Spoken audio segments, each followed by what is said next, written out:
जीने के लिए एकदम मार्ग निर्देशन करने के लिए एकदम उपयुक्त आज की मिति में भी हैं। उन्होंने शायद जो 75 वर्ष पहले ये प्रोजेक्ट का कंसेप्ट लाया था, उस समय शायद द्वितीय विश्व युद्ध का समय था और ये बहुत ही खराब समय था उस समय का। उस समय में भाईचारा और पूरे समाज, पूरे संसार में सभी मिल के रहें, सब संयमित होके रहें, सब जो है अपना धर्म, अपना व्यवसाय, अपना पेशा जो है ईमानदारी पूर्वक करें, अपनी पेशागत धर्मशीलता को न छोड़ें। ऐसी चीज़ों के लिए उन्होंने चाहे हमें मार्ग निर्देशन करने के लिए ये जो अनुव्रत के जो नियम बनाए हैं वो बनाए हुए लगते हैं। वो आज की मिति में उतने ही नहीं, उतने ही से भी ज़्यादा, उससे भी ज़्यादा आज आवश्यकता है इनकी। और इसीलिए हमें यह हर एक वर्ष अनुव्रत चेतना दिवस जो मनाते हैं, वो चेतना दिवस इसीलिए है कि भी हम इनको अनुकरण करें, इसी हिसाब से इनको फॉलो करते हुए हम आगे बढ़ें। इसमें जितने भी चीज़ किए हुए हैं मेरे दृष्टिकोण से सारे के सारे जो चीज़ हैं वो अति आवश्यक हैं। और फॉर एग्जाम्पल के लिए जैसे मैं बताता हूँ कि भी अभी अपन सारी जगह देखते हैं क्लाइमेट चेंज पर्यावरण में ये बुरा असर पड़ रहा है। बरसात जो है 3 महीने होनी थी, 5 महीने तक चल रही है, जगह जगह बाढ़ आ रही है, जगह जगह गलत चीज़ हो रही है और भूसंकलन हो रहा है। या आपको ये जितने भी विपत्तियाँ आ रही हैं, बहुत सी विपत्तियाँ ये अपने जनित हैं, अपन ने अपने सृजना की हुई विपत्तियाँ हैं। क्योंकि वातावरण और प्रकृति से दुश्मनी लेके कोई भी जीव, चाहे तो इंसान हो, चाहे वो और जानवर हो या कोई भी हो, वो अच्छी तरीके से स्वस्थ जिंदगी नहीं जी सकते। इसलिए सबसे जरूरी चीज़ यह है अपने को प्रवृत्ति मैत्री होने के लिए। और पर्यावरण संबंधी जैसे इनके प्रवचनों में भी हम सुनते हैं, इनके ये अनुव्रत के पॉइंट्स में भी है कि पर्यावरण संबंधी समस्या के बारे में हमें पेड़ पौधे नहीं काटने चाहिए, हमें पानी और बिजली का बचाव करना चाहिए। और अपन देखते हैं कभी कभी अपन अज्ञानतावश और किसी भी कारणवश किसी पानी आ रहा है तो उस नल को बंद नहीं करते हैं, वो चलते रहता है, ब्रश करते हैं, इधर ब्रश कर रहे हैं, पानी बचते जा रहा है ना। जब तक आपको मान लो बहुत सी चीज़ आजकल आप जाते होंगे, विदेशों में भी जाते होंगे, तो होटलों में एक कागज़ में लिखा हुआ रहता है कि भी पर्यावरण की दृष्टिकोण से आप कम से कम पानी का उपयोग करें और अपनी जो ये टॉवेल्स हैं, ये हैं, इनको यदि ज़रूरत हो तभी परिवर्तन करवाएं, अन्यथा इसमें बहुत सा पानी का खर्च होता है। वैसे ही अपन देखते हैं कि अपनी संस्कृति में तो पानी से ही अपन जो शुद्ध होने की चीज़ रखते हैं, लेकिन लोग जो है टॉयलेट पेपर वगैरह और ये टिश्यू पेपर वगैरह का यूज करते हैं, उनको बनाने में हजारों लाखों वृक्ष की क्षति होती है। तो ये सब चीज़ें उन्होंने आज से 75 साल पहले ही अपने को ये बताया कि भाई ये सब चीज़ों में अपने को बचना चाहिए और अपने को ये जो प्रकृति मैत्री होना चाहिए। मैं खुद अपनी प्रैक्टिस में भी ये कहता हूँ, 4 पॉइंट बताता हूँ। मेरे जो पेशेंट्स आते हैं जिनको हाइपरटेंशन होता है, डायबिटीज होती है और जो थोड़े वजन में भारी होते हैं, उन सबको मैं कहता हूँ 4 चीज़ करो, आधी बीमारी दूर। पहली चीज़ ये है कि भी आप रोज 1 घंटा घूमो। दूसरी चीज़ ये है कि भी खान पान में थोड़ा सा परहेज रखो। तीसरी चीज़ ये है कि भी आप जो है प्राणायाम, जो जिसे अपन डीप ब्रीदिंग कहते हैं, उसमें थोड़ा ध्यान रखो। और चौथी चीज़ जो कि इसके एक पॉइंट में भी है, वो है प्रकृति मैत्री बनो। प्रकृति मैत्री बनने से अपने आधे दुख जो हैं ऐसे ही कट जाएंगे। इसलिए ये अनुव्रत का जो ये सोच शुरू किया गया था, ये संपूर्ण मानव और प्रकृति के कल्याण को ही ध्यान में रख के किया हुआ था। आज के मिति में भी देख रहे हैं लोग कुछ समझ नहीं पा रहे हैं, समझाने की जरूरी है। अपन देख रहे हैं प्रथम युद्ध, द्वितीय विश्व युद्ध देखा, अभी रात दिन देख रहे हैं कि आज के 21वीं सदी में, जबकि अपने को परिकल्पना में भी नहीं आना चाहिए युद्ध शब्द।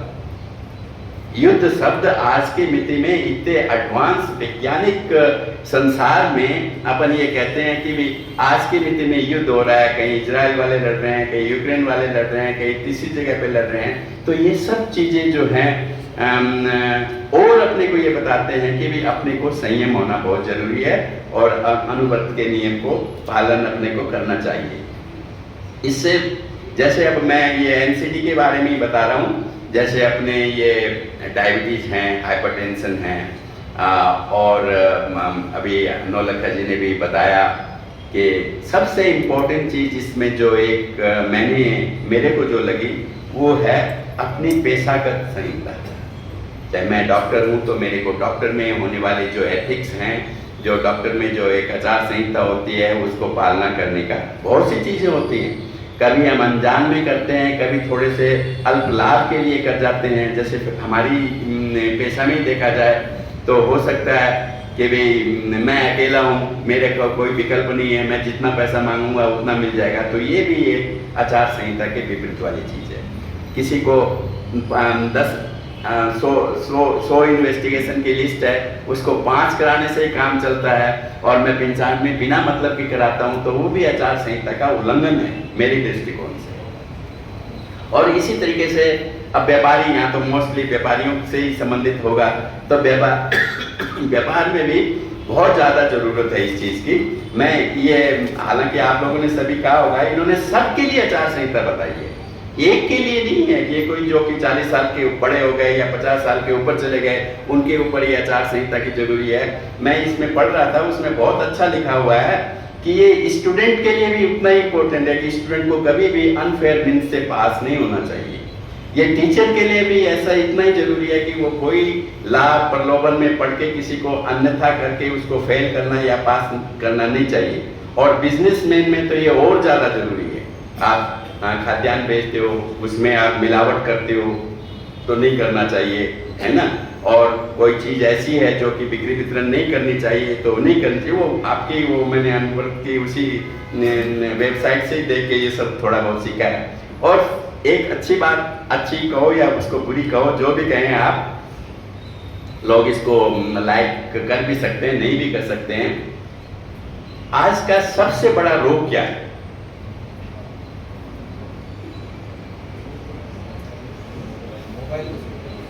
आज का सबसे बड़ा रोग, 2 रोग मैं कहता हूं, मैंने बहुत सी जगह पहले कहा। एक है भ्रष्टाचार, सबसे बड़ा रोग, ये सबसे बड़ा रोग है भ्रष्टाचार। और दूसरा है बेईमानी। इन दोनों को अपन यदि जीत लेते हैं तो जो बाकी 50% की जो खबर थी, जो अपन जीवन शैली से जो ठीक कर सकते हैं, तो बाकी 50% अपन इससे ठीक, 50 नहीं भी तो कम से कम भी 40-45% इससे ठीक कर सकते हैं। 5% जो है वो जेनेटिक रोग हो सकते हैं, जीन से अपने को जो है जो वंशानुगत तरीके से आने वाले रोग हैं, वो रोग में हो सकता है कि भी अपन इनको काबू में नहीं ला सके। लेकिन उनको भी अपन यदि ध्यान से और उसकी अपनी को जानकारी होते हुए कि जैसे मेरा एग्जाम्पल देता हूँ, खुद का एग्जाम्पल देता हूँ कि डायबिटीज कोई हर एक चीनी खाने वाले को डायबिटीज नहीं होती। ये भी आप लोग को जानकारी होनी चाहिए कि भी हर एक शुगर और मिठाई खाने वाले को डायबिटीज नहीं होती। डायबिटीज किनको होती है? जिनको होने की संभावना जेनेटिकली रहती है ना, जिनको संभावना रहती है कि जैसे मेरे माता पिता दोनों को डायबिटीज थी, तो मैं एकदम हॉट उसमें हूं कि भी मेरे को डायबिटीज होनी है। लेकिन ये इतना होते हुए भी मुझे यदि दवाइयाँ नहीं खानी पड़े और ये करना पड़े तो उससे अच्छी बात क्या हो सकती है? यार ये पॉसिबल है। जब अपने यहाँ बहुत बड़ी आफत विपत्ति हुई थी, इसकी कोविड की जो आफत विपत्ति हुई थी, उस समय 2020 साल की बात है। मेरे को भी पहले लोट में ही बहुत बड़ी कोविड हुई थी, जिसमें मेरे को भर्ती भी होना पड़ा था। और उससे 2 महीने पहले मेरे को डायबिटीज़ के संकेत आ गए थे। और मेरे रिटायरमेंट में सिर्फ 3 महीने का टाइम था। तो मैंने मेरी मिसेस से ज्योति से कहा कि भी अब ये रिटायरमेंट के बाद ही शुरू करेंगे दवाई। नहीं कर लीजिए, बेकार नहीं, वो खाने जैसे नहीं करना। तो मैंने दवाई शुरू कर दी। और कोविड के बाद में तो थोड़ी सी कोविड से भी डायबिटीज बढ़ती है, शुगर बढ़ती है, तो दवाइयाँ लेनी पड़ी कुछ दिन। उसके बाद में मैंने जो है सारा जो मैं दूसरों को कहता हूँ वो मैं खुद पालन करने लग गया, और आज 4 सालों से मेरे को कोई भी दवाई लेनी नहीं पड़ती। बिना दवाई के मैं जो है डायबिटीज पे कंट्रोल हो सकता है। आज के 10 साल बाद मेरे को लेनी भी पड़े, ये नहीं है, लेनी हो तो लेनी भी चाहिए।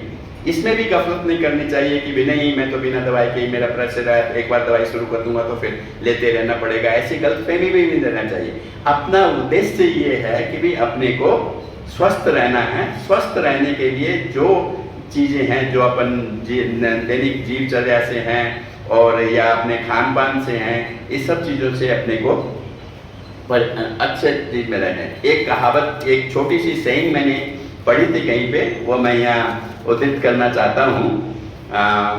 वो अंग्रेजी में ही है। Disease is an imbalance of food habit and life style. यानी रोग जो है वो एक खान पीन और दैनिक दिनचर्या के इम्बैलेंस का द्योतक है, और उसी के कारण से ये होता है। यदि अपन इसको असंतुलन को संतुलन में रख सकें तो ये डिजीज इज 0, डिजीज होगी नहीं। ये थोड़ी सी इससे ज्यादा हो गई, समझ लीजिए अपन इसको 100% नहीं भी माने तो इसमें सच्चाई है। अपने खान पान से, अपने व्यवहार से, अभी जैसे कहते हैं बहुत सी डिजीजेज आप देखते होंगे, हम जो नॉन कम्युनिकेबल डिजीजेज में ही हम इस चीज को रखते हैं, रोड ट्रैफिक एक्सीडेंट है ना, और कैंसर और हार्ट की डिजीज। इन 3 डिजीजों का सबसे इंपॉर्टेंट कारण क्या है? एक इंपॉर्टेंट कारण अल्कोहल, रक्सी है ना, जिसको अपन कहते हैं कि भी ये जो उनके कारण से बहुत सी मृत्यु होती है। और अपने अनुव्रत के एक में है कि दुर्व्यसन से दूर रहो, मदिरापान मत करो, नशा मत करो, है ना। अब इसमें चुरोट के बारे में, सिगरेट के बारे में तो नहीं, लेकिन वो दुर्व्यसन में ही आता है तो इसलिए वो भी नहीं करें। यदि अपन इस एक पॉइंट को ही, यदि अपन 11 पॉइंट में से सिर्फ एक पॉइंट को ही दुर्व्यसन, ये मदिरा सेवन, नशा, ये नशा लगने वाली दवाइयाँ वगैरह न लें तो अपन बहुत हद तक बहुत सी बीमारियों से बच सकते हैं। दूसरा, इन्होंने एक जगह पर ये कहा कि मानव होने के नाते से अपने को अहिंसा, कम दोहन और प्रकृति प्रेम लगाए विषय ही अपने आदर्श होने चाहिए, है ना। और ये अध्यात्म, जिसको अपन अध्यात्म कहते हैं, लोग कुछ कंफ्यूज हो जाते हैं कि भी अध्यात्म कहने का मतलब धर्म से रिलेटेड है। अध्यात्म धर्म नहीं है, अध्यात्म एक विचार है ना, जो सबके लागे, सबके लिए जरूरी होता है, चाहे वो ईसाई हो, चाहे वो मुस्लिम हो, चाहे वो हिंदू हो, हिंदू में भी चाहे वो किसी देवता को मानने वाले हो, कोई भी कल्ट के हो, किसी में भी हो, सब में ये लागू होता है। तो इसमें एक चीज जो ये कहते हैं कि भी चरित्र सबसे इंपॉर्टेंट है। जैसे मैंने दुर्व्यसन के बारे में कहा, उसी तरीके से चरित्र। आप लोगों ने भी सबने सुना होगा, अपन बचपन से ही सुनते आ रहे हैं, बचपन से कि भी if wealth is gone, nothing is gone, if health is gone, something is gone, and if his character is gone, everything is gone. तो इन्होंने देखिए कितनी अच्छी तरीके से अपने को ये समझाया है कि भी आपका चरित्र जो है, आपकी खुशी के लिए, आपके अपने विकास के लिए, आपको अपने स्वस्थ रहने के लिए ये जो है उतना ही जरूरी है। इसलिए चरित्रवान होना भी मेरे दृष्टिकोण से एनसीडी को घटाने में बहुत बड़ा सहयोगी हो सकता है। और जो मैंने अभी जो एक बात बताई आपको कि भी ये जो मैं मेरे अपनी तरफ से नहीं कह रहा था, एक अभी 2020 साल में अमेरिका की रिसर्च है, ये अमेरिका की रिसर्च है, जिसमें ये कहा गया है कि भी higher level of corruption contributes to the increase risk of developing diabetes and hypertension. जितना ज्यादा करप्शन करोगे उतनी ज्यादा डायबिटीज और हाइपरटेंशन होंगे। तो इसलिए अपने जो अनुव्रत के जो सिद्धांत हैं उन सिद्धांतों में हर एक में से अपन यदि पालना करना चाहिए, कर सकते हैं, और यदि नहीं भी कर पाए तो जितने कर सकते हैं उनको करना चाहिए, अपने को इसका लाभ मिलेगा। मैं पुनः एक बार पुनः मुनि सिंह जी को प्रणाम करते हुए और संपूर्ण को मैंने यहाँ पर 2 शब्द बोलने की अनुमति देने के लिए धन्यवाद देते हुए मैं मेरा छोटा सा यही निवेदन श्रद्धेय मुनि श्री रमेश कुमार जी।